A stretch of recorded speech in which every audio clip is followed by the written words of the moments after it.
hapa kwa ajili ya mafunzo ya risk na washiriki ni viongozi wa management ya Taasisi ya Moyo Jakaya Kikwete.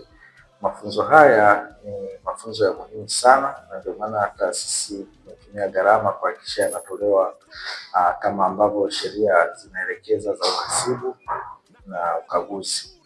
Mafunzo haya ni muhimu kwani viongozi wakishaelewa itawawia rahisi wanaporudi kwenye maeneo yao, kwanza kuzuia hizo hatari ambazo zinaweza zikafanya taasisi ishindwe kufanya kazi yake zisitokee, lakini pia inapotokea kwamba zimetokea, basi watazigundua kwa haraka, na wanapozigundua pia wanaweza wakachukua hatua za haraka ili kupunguza madhara au kuhakikisha kabisa madhara yatokee.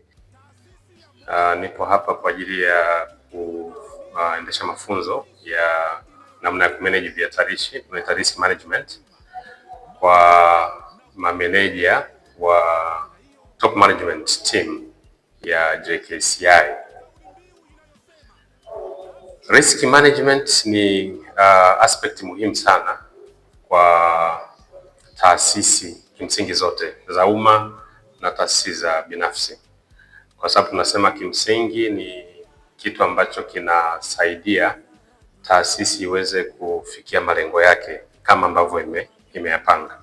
Tunachofanya ni kwamba tunaainisha vile vitu ambavyo vinaweza vikaathiri mipango iliyopangwa kuweza kufikiwa, na kudesign ni namna gani tunaweza tukapunguza uwezekano wa hizo events au hizo riski kutokea, na namna gani tunaweza tukafanya monitoring ya kuhakikisha kwamba kile ambacho tumekipanga kwa ajili ya kumanage vihatarishi basi kinatekelezwa vizuri. Ni mafunzo muhimu sana haya, na pia imetusaidia sisi kama viongozi wa juu kabisa wa taasisi. Sisi ndo tunaitwa ni risk owners. Sisi ndo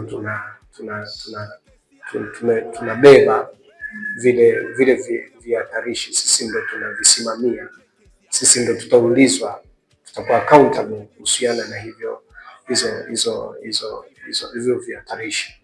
Kwa hiyo sisi kuweza kuvitambua na kuviwekea mikakati jinsi ya kuvikabili ni swala muhimu sana katika kuhakikisha kwamba taasisi inaendelea kutoa huduma bora kwa Watanzania na kwa wagonjwa kutoka nje ya Tanzania. Training yetu ya leo inahusu na risk management.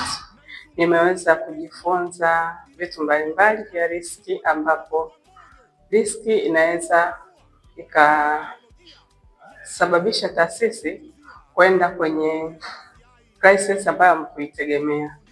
Kwa hiyo kutokana na mafunzo yetu ya leo tumejifunza kuokoa taasisi kutopata hiyo crisis. Sisi kama wakaguzi wa ndani tunatengeneza mpango wetu wa ukaguzi wa ndani wa mwaka ambao tunasema uko risk based, au ambao unazingatia viashiria vya hatari kwenye taasisi. So baada ya mafunzo haya tunategemea mpango wetu wa ukaguzi wa mwaka 2026-2027 uende kuwa ni mpango wa ukaguzi wa ndani ambao unazingatia vile viashiria ya moyo.